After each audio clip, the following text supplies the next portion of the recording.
사도신경 신앙 고백함으로 주일오전 드리겠습니다. 전능하사 천지를 만드신 하나님 아버지를 내가 믿사오며 그 외아들 우리 주 예수 그리스도를 믿사오니 이는 성령으로 잉태하사 동정녀 마리아에게 나시고 본디오 빌라도에게 고난을 받으사 십자가에 못 박혀 죽으시고 장사한 지 사흘 만에 죽은 자 가운데서 다시 살아나시며 하늘에 오르사 전능하신 하나님 우편에 앉아 계시다가 저리로서 산 자와 죽은 자를 심판하러 오시리라. 성령을 믿사오며 거룩한 공의와 성도가 서로 교통하는 것과 죄를 사하여 주시는 것과 몸이 다시 사는 것과 영원히 사는 것을 믿사옵나이다. 아멘. 생사화복을 지향하시는 거룩하신 하나님 아버지 감사합니다. 저희들을 눈동자와 같이 보호해주시고 오늘 거룩한 하나님의 날 예배당에 불러주셔서 하나님 앞에 예배드리며 하나님을 섬길 수 있도록 은혜를 베풀어 주신 하나님 감사합니다. 안식일을 즐거운 날이라 존귀한 날이라 하여 안식일을 지키는 자에게는 요 하나님으로부터 낙을 주시고 야곱의 기업으로 길러서 우리 영혼이 자라나며 하나님을 섬길 수 있게 해주시겠다고 말씀하셨사오니 감사하고 감사합니다. 하나님 나를 거룩하게 지켜야 되는데 여러 가지 환경 속에서 지키지 못하는 가운데 있사오니 저희들을 불쌍히 여겨주셔서 하늘로부터 오는 하나님의 즐거움을 가지고 주님을 섬길 수 있는 저희를 다 되게 해 주시옵소서. 주님께서 이 땅에 계실 때 우리의 죄를 1만 달란트와 같은 모든 죄를 다 용서해 주셨사오니 다른 사람의 죄를 볼 때 정죄하거나 판단하는 자가 되지 않고 더이로 기도해주고 용서해 주므로 말미암아 저희가 다른 사람의 죄를 용서함으로 아버지 하나님 우리 마음속에 참된 하나님의 마음을 가지고 주님의 마음을 가지고 하나님을 섬길 수 있게 해주시옵소서.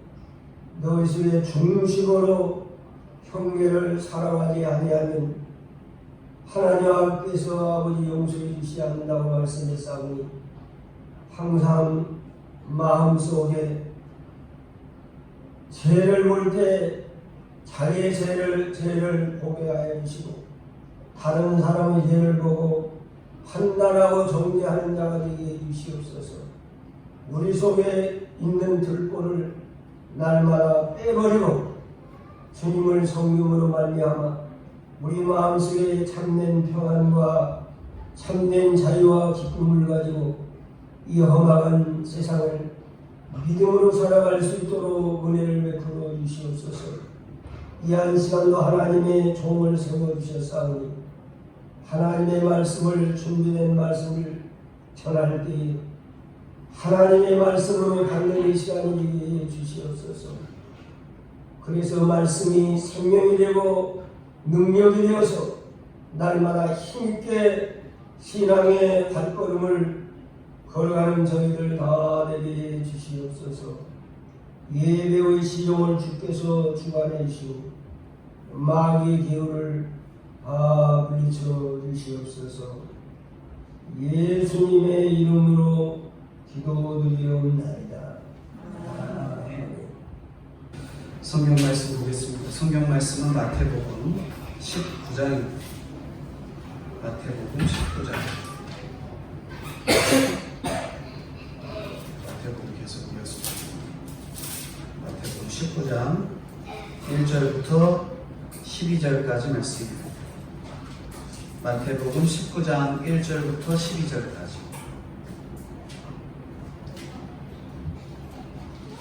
19장 1절부터 12절까지 제가 봉독해드리고 마지막 12절만 합독으로 보겠습니다. 제가 봉독해드리겠습니다. 예수께서 이 말씀을 마치시고 갈릴리를 떠나 요단강 건너 유대 지경에 이르시니 큰 무리가 따르거늘 예수께서 거기서 그들의 병을 고치시더라. 바리새인들이 예수께 나와 그를 시험하여 이르되 사람이 어떤 이유가 있으면 그 아내를 버리는 것이 옳으니까.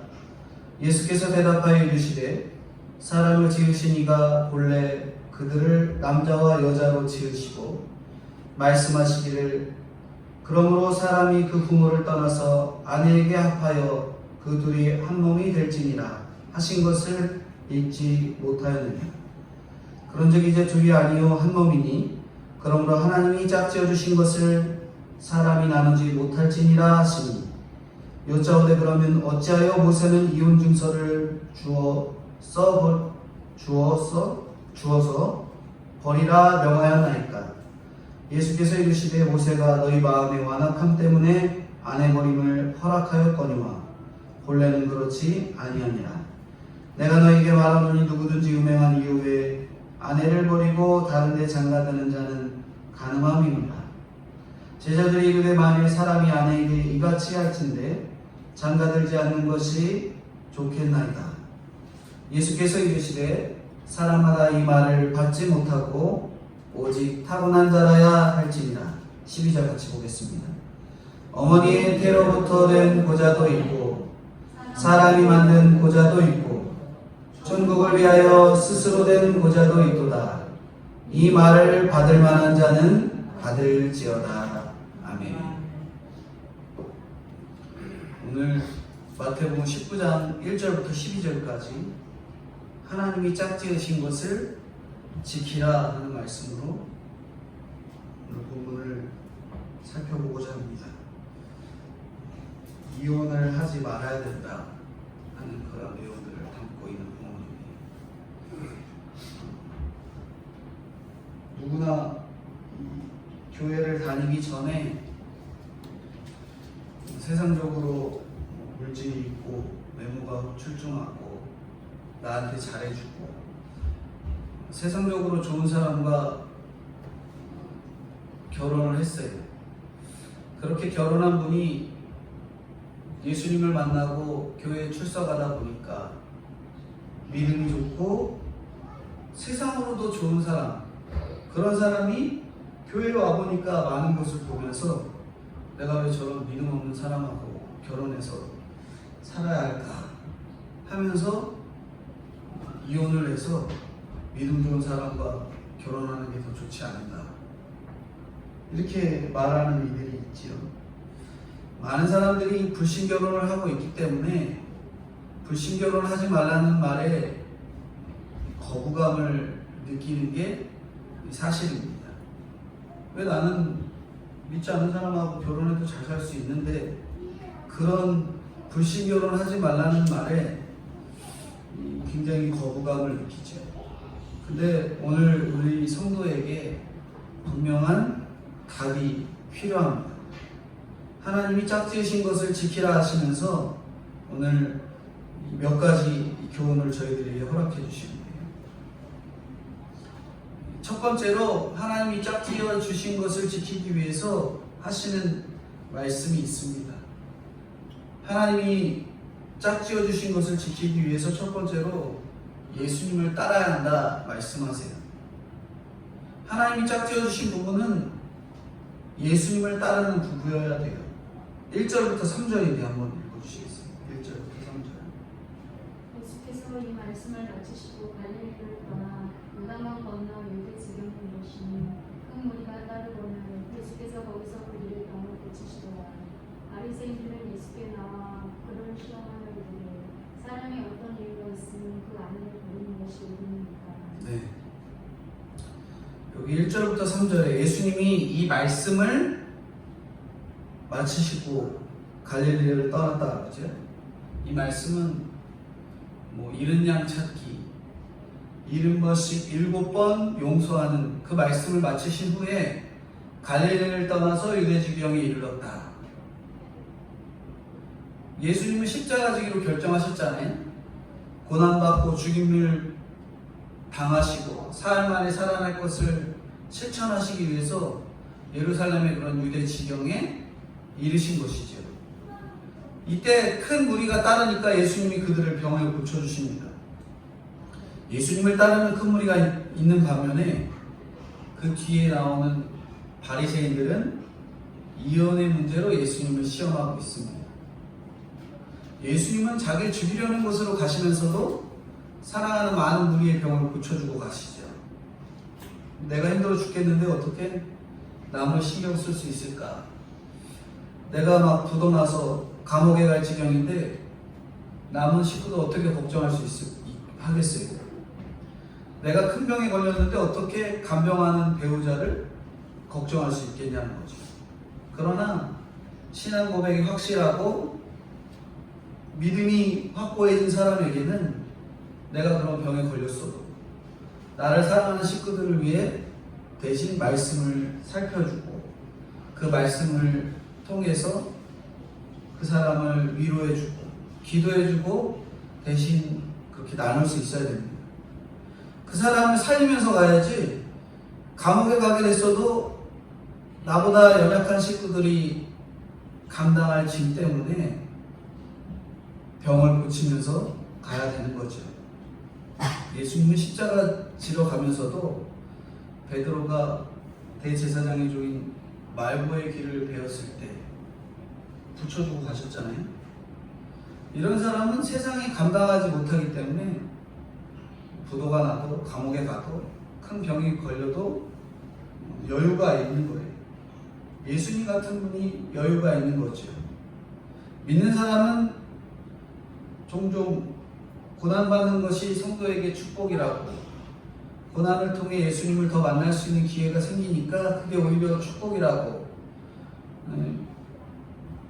저희들이 계속 말씀 보면서 언급드리지만, 고난이 축복인 게 말이 되냐고 말하는데 고난 자체가 축복이 아니라 주님과 나의 만남으로 기쁨을 누리기 때문에 죄와 슬픔과 죽음의 권세를 뚫고 나가서 이 천국을 누리게 되는 겁니다.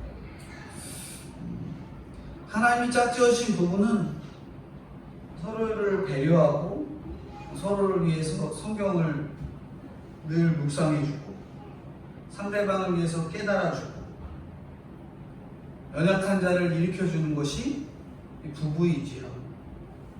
예수님의 말씀을 따르는 게 부부라는 거예요.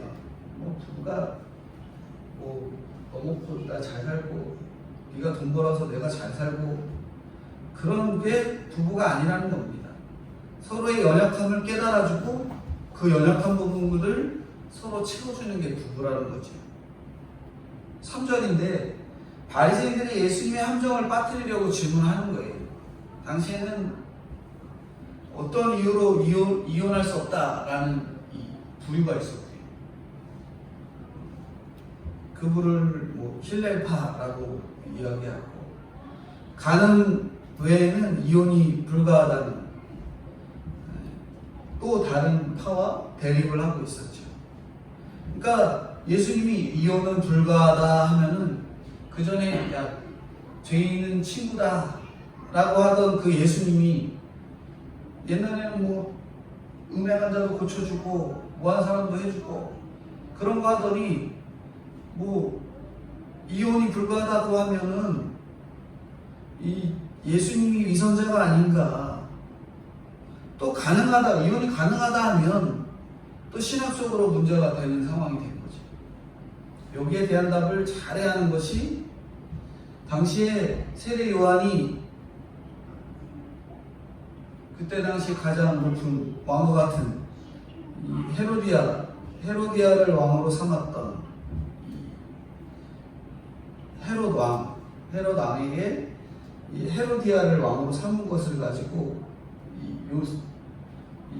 세례 요한이 잘못되었다 이렇게 얘기를 했다가 무슨 일이 벌어졌어요? 결국에는 이 헤로디아의 딸이 이 헤롯에게 세례 요한의 목을 베어다 주기를 간청하는 그런 내용들을 보면서 결국 왕에게 반하는 것, 그리고 나아가서 이혼하는 것, 그리고 당시에 이 헤롯 왕의 아내였던 이 헤로디아가 원래는 누구였냐면 헤롯 왕의 동생의 아내였거든요.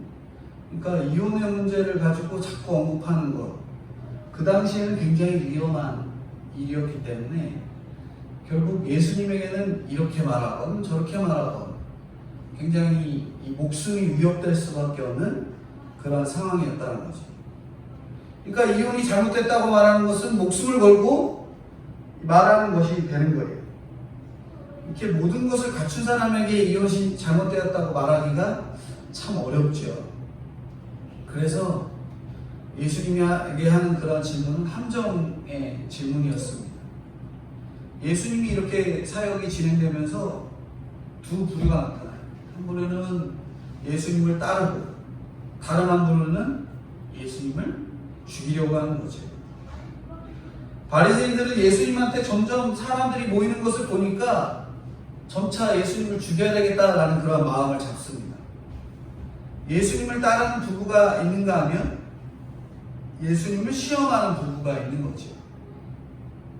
예수님을 시험하는 사람일수록 지식이 많고 성경에 대해서 더 많이 아는 거예요. 그들은 자기를 살리기 위해서 예수님을 함정에 빠뜨립니다.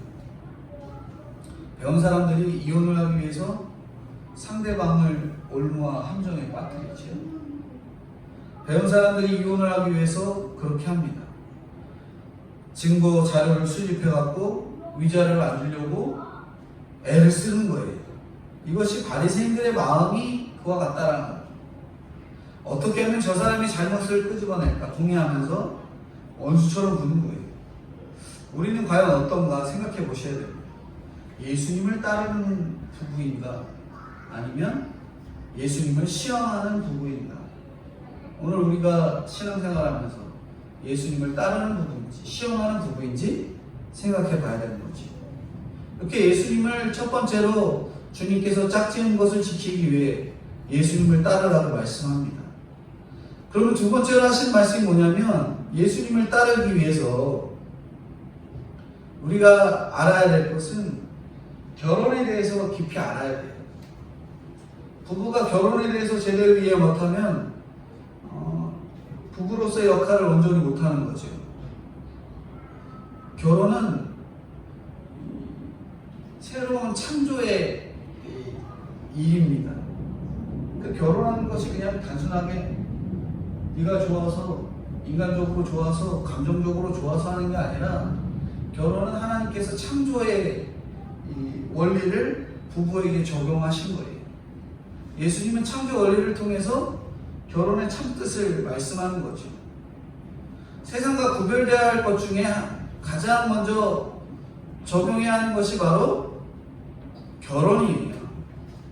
노아가 광주에 들어오라고 외쳤어도 사람들은 광주에 안 탔잖아요. 먹고 사는 것이 없어서 안 들어간 게 아니라 성경에는 뭐 하느라 광주에 안 들어갔다 그래요? 시집가고 장가가느라 안 탔다. 그렇게 말하고 있습니다. 그렇게 열심히 시집가고 장가갔는데 왜 다 못 살고 살아야 되는 노아의 방주를 타지 않고 그렇게 물에 침수되어 죽었는가? 오늘날도 뭐 연인으로서 데이트도 하고 시집장가 가려고 구원을 등한히 여기면 우리가 홍수에 떠내려갈 수밖에 없는 거예요. 주님을 등한히 여기면 되는 일이 없는 거죠. 예수님께서는 그런 바리새인들, 즉 예수님을 어떻게 해서든지 올무에 빠뜨리려고 하는 그러한 질문에 예수님은 항상 그렇게 창조적인 원리로 대답을 하십니다. 4절입니다. 4절 한번 다른 분이 보시겠습니다. 4절입니다. 예수께서 대답하여 이르시되 사람을 지으시니가 본래 그들을 남자와 여자로 지으시고 말씀하시기를. 네. 여기 4절에 남녀가 동등한 것이 본래 하나님의 뜻이고 둘이 한 몸을 이루는 것이 하나님의 명령이지요. 여자는 종이 아닐 뿐더러 내키는 대로 버려도 되는 존재가 더욱 아니라는 거예요. 5절인데 이어서 바로 읽어주세요. 말씀하시기를 그러므로 사람이 그 부모를 떠나서 아내에게 합하여 그 둘이 한 몸이 될지니라 하신 것을 잊지 못하였느냐. 네. 읽지 못하느냐는 것은 꾸짖는 거거든요. 성경을 제대로 읽었으면 니네가 뭐 이혼해냐 알아야 되냐, 이혼 증서 쓰라는데 이혼해야 되냐 말아야 되냐, 이런 얘기 못한다라는 거예요. 그러니까 성경을 잘 읽으면 잘못되었다라는 것을 안다라는 거죠. 너희 성경 읽으면서 왜 기억도 하지 못하느냐, 사랑으로 야단치시는 거예요. 둘이 하나가 된다는 것은 아내가 없어지고 남편과 실행만 남는 것이 아니라는 거예요. 우리가 유교문화, 불교문화, 가부장적인 문화, 그래갖고 결혼한 아내는 뭐 추가 애인의 뭐네 이런 말 하는 잘못된 인식으로 인해서 나타난 결과라고 할 수 있습니다. 결혼은 새로운 창조예요. 결혼했다고 해갖고 네가 남편 의지하며 살아라, 그게 아닌 게 아닙니다. 결혼은 서로 반절을 포기하고 이 사람의 반절을 받고 같이 살아가는 겁니다. 우리가 물감을 섞어놓은 뭐 파란 물감하고 노란 물감을 섞으면 무슨 색이 나오는지 아세요? 초록색이 나와요. 새로운 색깔이 나오는 거죠. 근데 파란 물감, 노란 물감 섞어놨더니 노란색만 나온다. 그거는 제대로 섞이지가 않는 거죠. 남편하고 아내가 서로 결혼해서 하나가 되었는데 이 부부는 남편의 모습만 보이는 거예요. 또 거꾸로 아내의 모습만 보인다는 것은 그건 하나가 됐다라고 말할 수가 없는 거죠. 새로운 색을 창조하는 것이 바로 부부의 결혼의 원리입니다. 그게 바로 하나님께서 부부가 결혼하는 것을 통해서 새로운 것, 창조하는 것을 원리로 만들어 주신 거예요. 그러므로 둘이 하나가 되는 것이 쉬운 게 절대 아니에요. 떠나서는 능동형이고 합하여는 수동형으로서, 합하는 것은 하나님이 하신 일이고, 아내라는 단어도 단수이고 그라는 단어도 단수이니까 한 남자와 한 여자가 하나가 될 수 있다. 요즘 완전 잘못됐잖아요. 일부일처가 하나님의 원리인데 일부일처를 해야 하는 그러한 일들도 있고, 한 몸이 될지니라 라고 하는 그 명령도 정신적으로 결합할 뿐만 아니라 육체적인 결합, 영적인 결합을 통해서 구체적으로 슬픔과 기쁨을 같이 느끼는 부부로서 전인격적인 이 부부를 말하는 것입니다. 그리고 둘이 하나가 되려면 뭐하라고 해요? 부모를 뭐하라고 해요? 부모를 떠나라 이렇게 말하죠. 5절에 부부가 결혼하면 부모를 떠나라 말합니다. 정신적으로, 사회적으로, 신앙적인 독립을 이루는 거죠. 물질적으로도 독립을 이루어야 됩니다. 남녀를 창조하신 뒤에 하나님께서 한 몸이 되라고 하신 것은 영적인 자녀를 낳기 위함이에요. 영적인 자녀를 낳기 위함이면 남자와 여자가 결혼해야지, 남자와 남자가 결혼하고 여자와 여자가 결혼하는 게 말이 되나요? 말이 안 되지요. 영적인 창조 원리를 어긋나는 그러한 부부의 관계, 그것은 결국에 성경을 해야 하는 결과라는 거죠. 그래서 요즘에 말하는 정의당에서 언급하고 있는 이 차별금지법, 이게 우리가 기독교에서 적극적으로 반대할 수밖에 없는 원리예요. 성경을 떠난 원리이기 때문에 우리가 적극적으로 반대해야 될 뿐만 아니라, 나아가서 그 잘못된 원리가 점점 이 성경의 원리뿐만 아니라 세상에 이미 성경적인 원리로 자리 잡은 것들을 자꾸 무너뜨린다는 거죠. 교회에서 동성애가 잘못되었다는 것을 하지 못하게 하고, 어떤 사람, 미국에서는 어떤 일이 있었냐면, 나는 동성애 하는 걸 반대한다. 근데 그 사람이 케이크 만드는 사람이었어요. 누가 자기 결혼식 때 케이크를 좀 만들어줘라. 그래갖고 케이크를 의뢰했죠. 근데 결혼하는 사람이 남자와 여자가 아니라 동성애 결혼이었던 거예요. 그러면 나는 그럼 동성애를 반대하는 사람이기 때문에 나는 케이크를 안 만들어주겠다. 그렇게 했더니 무슨 일이 벌어졌는 줄 아세요? 그 사람한테 벌금을 내는 거예요, 국가에서. 내가 만들기 싫어서 안 만들어줘도, 나는 동성애가 싫어서 동성애를 반대하고 케이크를 안 만들어줬어요. 근데 내가 하기 싫은 거 안 했다고 국가에서 너는 동성애 차별했으니 벌금을 받아야 된다. 이게 말이 되는 겁니까? 이 차별금지법은 점점 그렇게 우리의 생각들, 일반인들의 생각을 잠식해서 잘못된 것들을 정립화시키고 나아가는 거지. 제가 얼마 전에 이렇게 SNS를 딱 보니까 어린 아이들에게 질문지가 있어요. 질문지가 뭐냐면 너는 성이 뭐냐? 남성이냐 여성이냐? 또 하나가 있어요. 중성이냐? 우리가 성별을 결정하는 데 있어서 남성, 여성이 결정이 되지 또 다른 성이 어디 있어요? 그런 질문을 어른들에게 하는 것도 아니고 초등학생들한테 하는 질문지에 그런 질문을 넣었다는 거죠. 점점 하나님이 만드신 창조 원리를 벗어나서 나아가는 세상이 되어버리고 말았습니다. 근데 성경에서는 계속 말씀하세요. 남자와 여자의 결혼, 그리고 육적인 결합, 영적인 결합을 성경은 부부로 말씀하고 있습니다. 인간의 힘으로는 우리가 부부가 한 몸이 되기가 참 어려워요. 인간의 힘으로 결혼 서약하고 같이 결혼하고 한 집에서 살고, 그게 인간의 힘으로 결혼하는 거죠. 한 몸이 되는 거죠. 근데 결혼을 하면은 계속 문제가 생기는 거예요. 인간의 힘으로는 그게 그 한 몸이 될 수 어렵다는 것이, 결혼을 하면 내가 가지고 있던 나의 반을 버리고 그 상대방의 반을 나에게 채우는 거거든요. 그러니까 남편으로서 아내를 반으로 채우고 아내도 남편을 나의 반으로 채우는 그 과정이 있어야 되는 거죠. 그러니까 아픔이 따르는 거예요.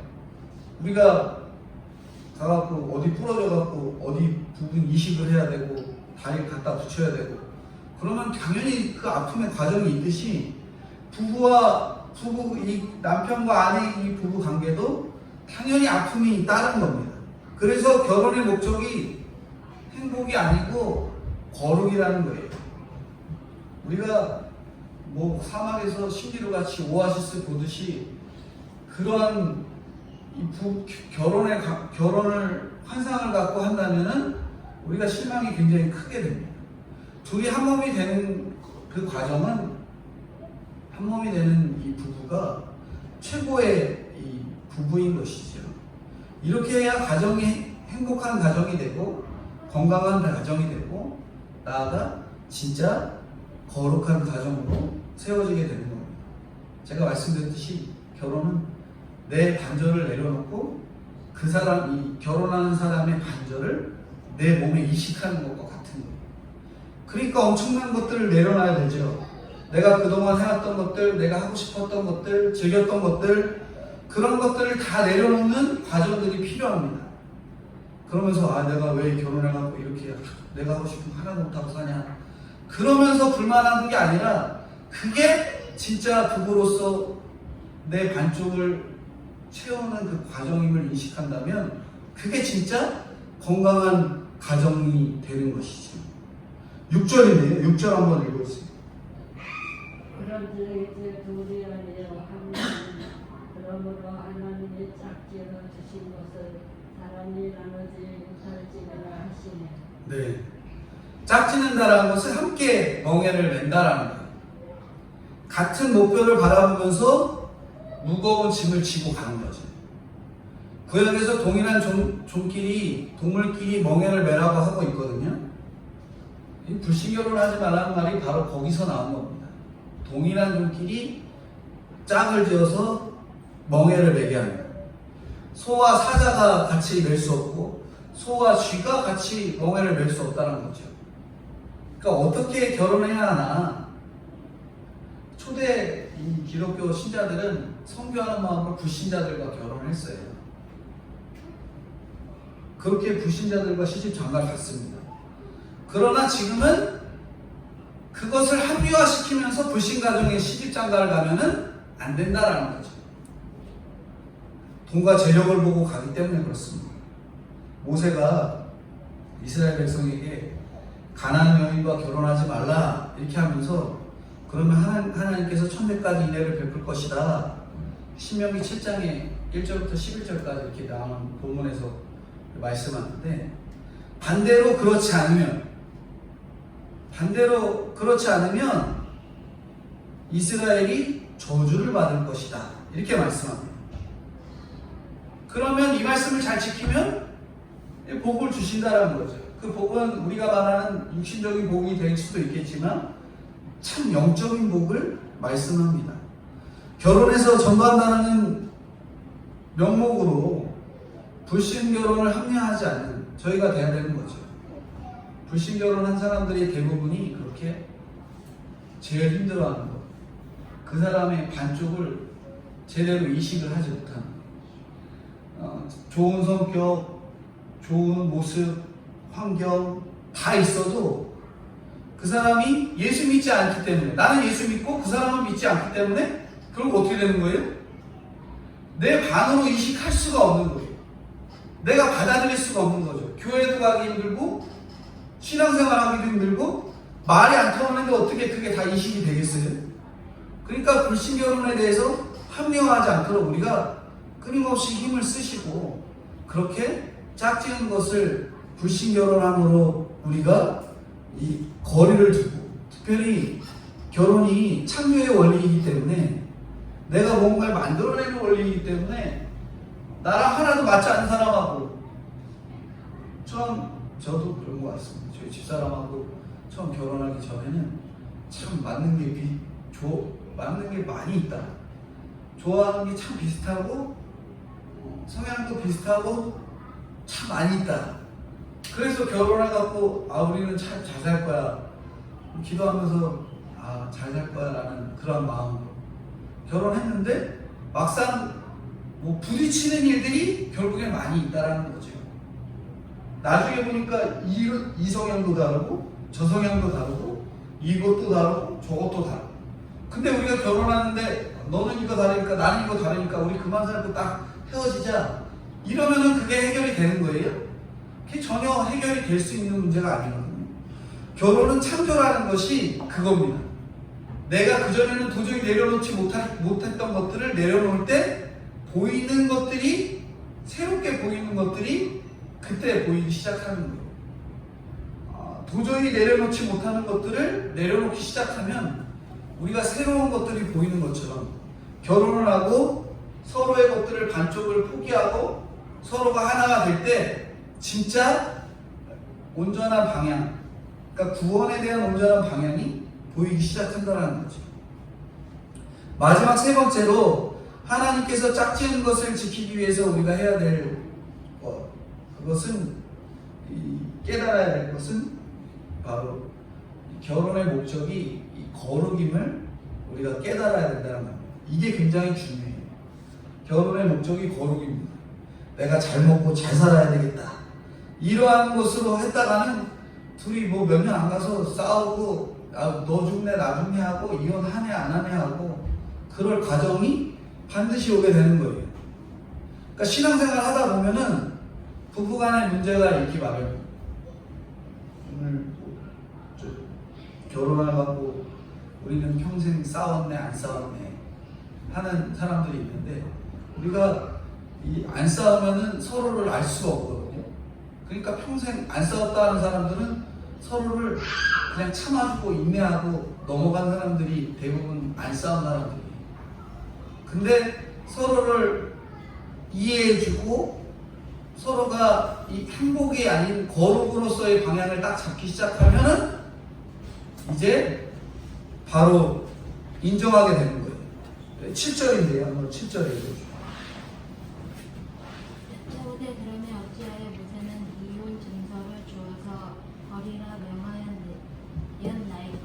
네. 앞절까지만 해도 예수님께서 야 이혼하면 안 돼. 창조 원리고 부부로서 온전히 가정을 이루어야 돼. 그게 하나님이 뜻하신 원리야. 근데 이 사람들 바리새인들은 여전히 트집 잡기 위한 계획을 그대로 보여주죠.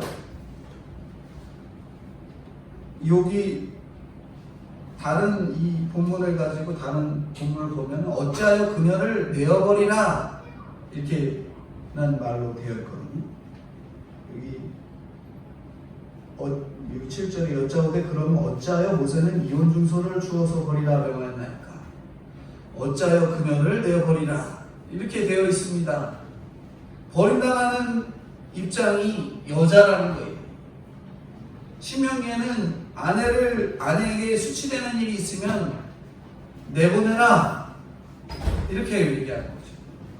근데 이 말씀의 참 뜻은 많은 남자들이 아내를 증서 없이 내보내다 보니까 여자를 보호하기 위한 개념으로 이혼 증서를 쓰기 시작한 거예요.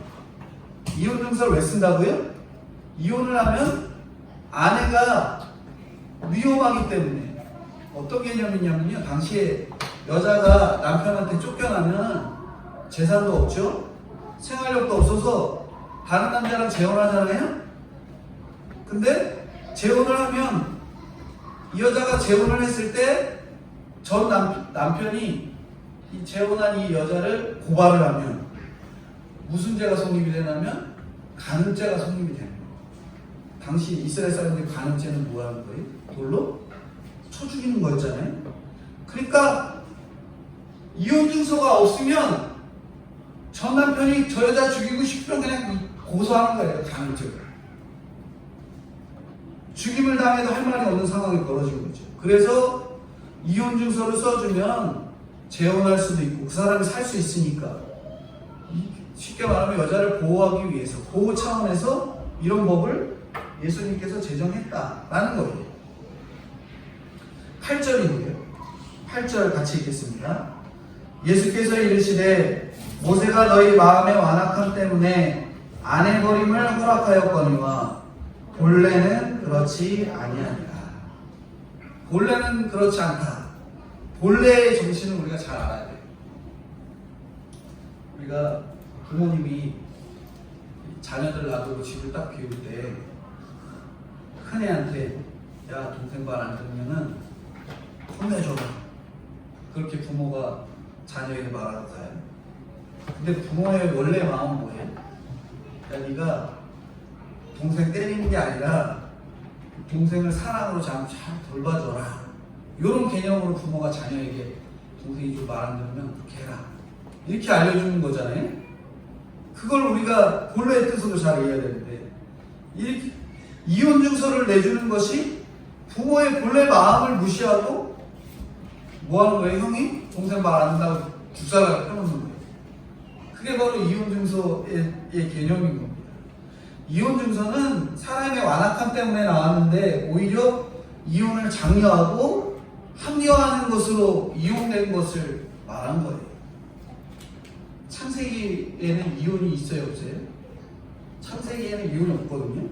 근데 이혼을 언급하는 본문이 어디부터냐면 신명기예요.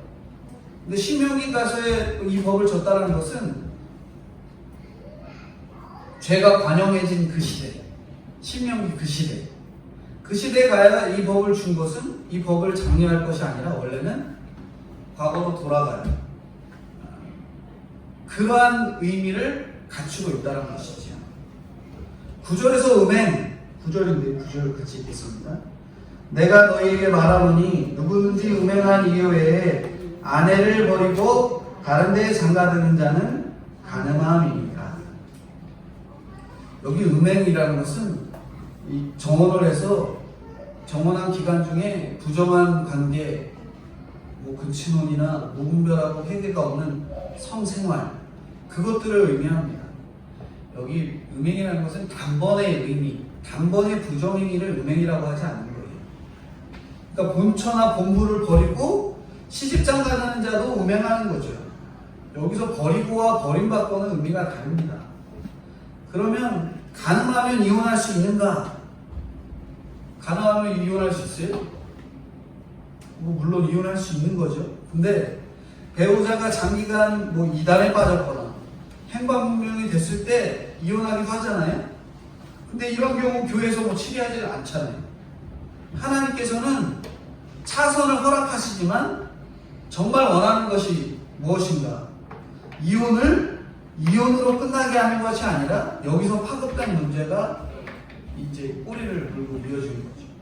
이혼으로 끝내는 게 아니라는 거예요. 부모와 형제와도 헤어져야 자녀와도 헤어져야 되잖아요. 이혼하면 어제까지 막 가족으로 불렸는데 이혼하니까 뭐 하는 거예요? 서로 원수가 되고 미워하는 사이가 되고. 요즘 또 되게 웃겨요. 이혼했는데 원수가 아니라 또 어떻게 돼요? 친구로 지내자. 완전 개똥 같은 소리죠. 무슨 놈의 친구입니까? 이혼 자체가 문제이기도 하지만 그러한 말도 안 되는 상황이 자꾸 벌어지니까 사람들이 이혼해도 잘 사네? 뭐 이러한 말도 안 되는 행위들을 합리화하고 나가는 거지.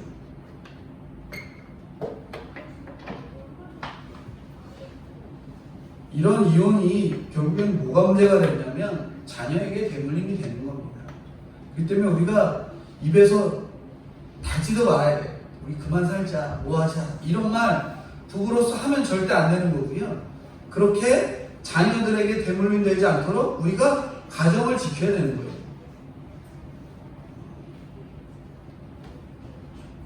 되게 중요한 것 같습니다. 부모님이 이혼 만약에 부부로서의 관계가 끊어지고 이혼을 하게 된다. 그럼 자녀의 마음은 어떨 것 같아요? 자녀의 마음은? 어떻게 엄마 아빠가 부부고 나의 엄마 아빠한테 따로 살까? 결국 부모의 마음이 갈라지면 자녀들의 마음도 갈라지기 마련이에요. 근데 거꾸로 생각해 보세요. 자녀가 이혼한다. 부모의 마음은 어떠실 것 같아요? 또 부모의 마음은 또 찢어져요. 엄청 찢어져요. 그러니까 부모로서 그 본을 보이지 않으면 절대 자녀들이 그 이혼하는 모습들을 따라갈 수밖에 없고 쫓아갈 수밖에 없어요. 물론 그렇지 않은 사람들이 있습니다. 성경 많이 보고 이혼하면 안 된다. 죄를 깨닫고 회개하면 그러지 않는 길로 가는 사람들도 있어요. 이렇게 배우자가 음행을 회개한다면 우리가 될 수 있으면 이혼을 하지 않고 회개하는 사람들을 받아들여 줘야 되는 것이죠. 지난주에 뭐 배웠어요? 용서하라고 배웠잖아요. 몇 번 용서하라고 그래요? 성경에는 70번씩 7번이라도 용서하라고 하는 거죠.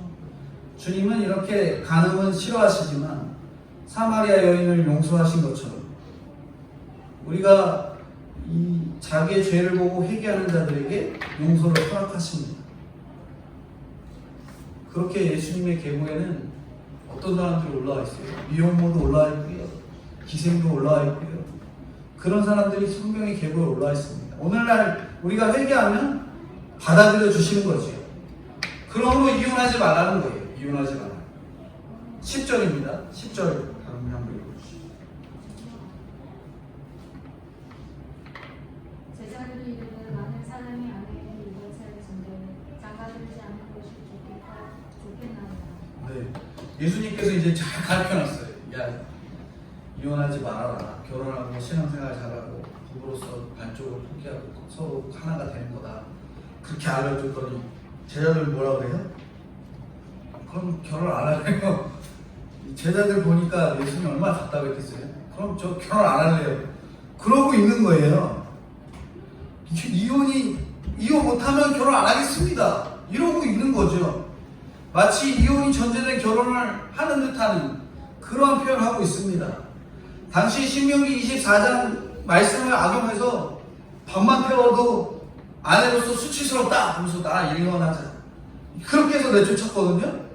다른 여자가 생기면 온갖 제목을 갖다 붙여서 내쫓은 거죠. 상황이 이렇다 보니까 제자들까지도 이혼할 수 없다면 차라리 결혼하지 않는 게 낫다. 그러고 있는 거예요. 예수님 보시면은 이런 한심한 것들 뭐 그런 생각하고 있냐. 그렇게 하실 수밖에 없지만 예수님께서 하시는 말씀이 11절 12절 마지막 부분입니다. 11절 12절 같이 읽겠습니다. 예수께서 이르시되 사람마다 이 말을 받지 못하고 오직 타고난 자라야 할지니라. 어머니의 태로부터 된 고자도 있고 사람이 만든 고자도 있고 천국을 위하여 스스로 된 고자도 있도다. 이 말을 받을 만한 자는 받을지어다. 이 말을 받을 만한 자는 받으래요. 인간의 힘으로는 안 된다는 뜻입니다. 결혼은 음욕과 부정의 방지제 역할을 합니다. 타고나기를 성욕이 없는 사람, 고자된 사람, 그리고 성욕을 제거할 능력을 가진 사람은 극소수의 극소수. 성경에는 한 명 있잖아요. 바울은 그렇게 결혼도 안 하고 그렇게 나갑니다. 대부분이 정욕을 제거하지 못하니까 결혼 제도를 하나님이 만들어 놓으신 거예요. 결혼 제도는 아무나 가서 음욕 부리지 말고 거룩을 해서 한 사람을 위해서 충실하라고 한 겁니다. 그런데 자기의 반을 버리고 상대방의 반을 이식해 하나가 되려고 하다 보니까 그게 상처가 잘 안 남는 거예요. 아유, 제가 또 그 제일 안 좋은 부분들을 건드리네. 서로 결혼해갖고 서로 비난하는 거죠. 그러면서 그 상처가 안 남으니까 저거랑 내가 왜 살아야 돼 하는 거죠. 아물지가 않는 거예요.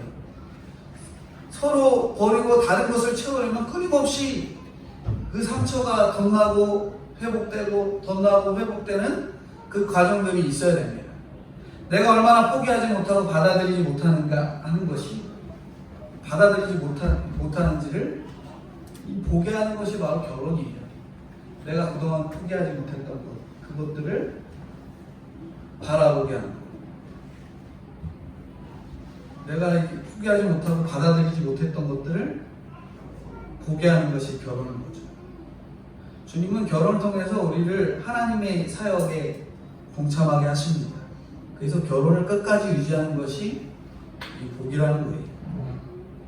모르는 사람은 왜 내가 힘들지? 왜 이렇게 결혼해갖고 내가 이렇게 힘들지? 누구와 만나도 반을 버려야 하고 반을 채워야 하니까 당연히 힘든 겁니다. 결혼은 신앙적으로 뭐라고 표현하면 비움의 영성, 그리고 새로운 것을 채우는 채움의 영성이 필요한 거예요. 내가 거룩하지 못하니까 힘든 배우자를 붙여서 거룩하게 하는 거예요. 거꾸로 배우자는 거룩한데 내가 거룩하지 못하니까 그 사람을 붙여줘갖고 내가 거룩해지도록 만들게 하고, 막 다양한 방면으로 우리를 거룩하게 하시기 위한 하나님께서 정책으로 부부를 두신 거예요. 그러니까 부부로서의 역할은 거룩해지기 위한 역할이에요. 뭐 네가 잘 사네, 내가 잘 사네, 네가 좋네, 내가 좋네가 아니라 내가 예수님 믿게 만드는 게 부부로서의 축복의 통로임을 우리가 잘 깨닫고 나가야 됩니다. 마지막 결론적인 말씀입니다. 부부가 한 몸이듯이 예수님과 한 몸인 나는 그 어떤 일로도 예수님을 버릴 수가 없는 거예요. 가정 문제, 질병 문제, 자녀 문제, 부부의 문제, 어떤 문제가 있어도 예수님의 신부로 살아야 됩니다. 예수님의 신부로 살면은 그렇게 우리를 끊임없이 시험하는 사탄의 시험을 틈타지 못하는, 사단의 시험이 틈타지 못하는 거죠. 바울은 할 수 있다면 혼자 살라고 하죠. 모든 것이 결혼에 초점이 맞춰져 있으면 안 되는 거예요. 내가 이거 평생 결혼 한번 못하고 갈 수는 없어. 그거에 맞춰져 있으면 안 됩니다. 혼자서도 주의를 얼마든지 할 수 있는 거거든요. 그러나 주님은 우리의 연약함을 아시기 때문에 결혼 제도를 주신 거예요. 내 연약함을 아시고 결혼 제도를 주신 거예요. 그러니까 하나님이 이 말을 받을 만한 자는 자기 분량대로 받아라. 자기 분량대로 받아라 말씀합니다. 예수님과 연합된 즐거움으로 70번씩 7번 내절을 보면서 가는 것이 부부이고 가정이에요. 계속 용서해주는 게 부부로서의 관계이고 가정의 모습입니다.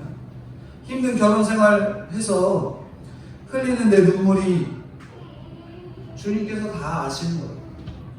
그렇기 때문에 힘든 결혼 생활을 통해서 하나님께 가까이 가 거룩을 위해 모든 식구가 수고하는 것임을 알고 하나님께서 짝져주신 부부로서 끝까지 이혼하지 않고 신앙생활을 하고 서로의 반을 채워내고 그리고 서로의 반 가운데 가장 중요한 영적인 것들을 서로로 채워낼 수 있는 그런 믿음의 가정과 부부로서의 역할들을 해내시는 저와 성도님들이 되어야 될 것들을 오늘 하나님께서 짝지으신 것을 지키라 하시면서 저희들에게 말씀해주고 계십니다. 기도하겠습니다. 거룩하신 주님, 은혜와 사랑을 진심으로 감사합니다. 오늘 하나님께서 짝지어 주신 것을 잘 지켜나가야 될 귀한 말씀들을 허락해 주시고 예수님을 따라 사는 부부의 삶이 되기를 말씀해 주시니 감사합니다. 우리가 참 따라갈 일들이 참 많이 있습니다. 부부로서 너무나도 풍짝이 잘 맞아갖고 세상을 향해 가고 영적인 것들보다 육신적인 것들을 즐겨하며 나아가는 것들이 많은 저희들입니다. 근데 저희들에게 첫 번째로 말씀해 주시는 것이 예수님을 따라 살라고 말씀하고 있습니다. 부부로서 아내와 남편을 따라가기보다 그에 앞서 먼저 부부로서 하나 되었을 때 예수님을 따르고 말씀을 잘 따라서 온전한 믿음의 가정을 세움으로 하나님께서 기뻐하시는 하나님께서 짝지어 주신 믿음의 가정을 이루어가는 저와 성도님들 될 수 있도록 은혜로 함께하여 주시고 인도해 주옵소서. 결혼은 새로운 창조라고 말씀해 주신 주님, 오늘 우리가 가정으로서 남편으로서 아내로서 그리고 부모와 자녀로서 이 하나님께서 보내주신 이 가정에서 새로운 것을 만들어내는 가정이지 우리가 서로를 파괴하고 문제시키고 너는 너고 나는 나다 하며 서로 괴롭게 하는 것이 아니라 서로를 문제로 이해하고 서로를 받아들이고 오히려 그것들이 하나님의 믿음의 이 견고해지는 과정을 세워지는 과정으로 인정해 줄 수 있는 그러한 진정한 창조의 과정이 일어나도록 은혜로 함께하여 주시고 인도해 주옵소서. 결혼의 목적은 거룩이라고 말씀하신 주님, 오늘 우리가 영적인 부부의 관계를 잘 세워서 세상의 행복과 즐거움을 쫓는 것이 아니라 예수님을 찾고 주님을 구하는 참 거룩의 결혼의 관계를 세워나가도록 주님께서 온전히 함께해 주시길 간절히 소망하고 특별히 기도하는 것은 차별금지법, 낙태법이 이 세상에 하나님께서 기뻐하시지 않는 법들이 제정되려고 하고 있습니다. 차별금지법은 이 결혼의 원리를 세상에서 깨버리고자 하는 잘못된 법임을 저희들이 잘 이해하고 깨달아서 적극적으로 기도하며 반대하고 나아갈 수 있도록 저희들에게 은혜와 사랑을 허락해 주시고 하나님의 창조 원리를 벗어난 법들이 제정되지 않도록 저희 대한민국을 불쌍히 여겨주시고 그러한 법들이 제정되지 않도록 주님 인도해 주옵소서.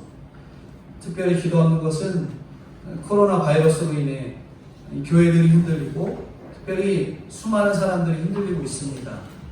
미국은 하루 만에 5만 명이 바이러스에 걸리고 흔들리고 있는 상황이지만 아직도 정신을 수많은 사람들이 못 차리고 하나님 앞에 엎드리지 못하고 자기 죄를 보지 못하고 회개하지 못하고 주님 앞에 가까이 가지 못하는 그러한 상황들을 주님께서 깨닫게 하시기 위한 일련의 과정인데 그 과정 속에서 우리는 네가 잘못했네, 내가 잘못했네, 왜 바이러스가 너 때문에 왔네, 누구 때문에 왔네가 아니라 적극적으로 내 죄만 살피고 회개할 수 있는 진정한 그리스도인들이 될 수 있도록 주님 함께하여 주시고 인도해 주옵소서. 감사드리오며 예수 그리스도의 이름 받들어 기도드리옵나이다. 아멘. 기도하겠습니다. 지금은 우리 주 예수 그리스도의 은혜와 아버지 하나님의 무한하신 사랑하심과 성령님의 교통 감화 인도하심이 하나님이 짝지어주신 믿음의 관계, 부부의 관계, 가족의 관계를 잘 지켜서 말씀 안에 하나됨으로 하나님 아버지 앞에 엎드려져 믿음으로 세워지는 저와 동신교회 성도님들의 머리 위에 영원토록 함께 계실지어다. 아멘.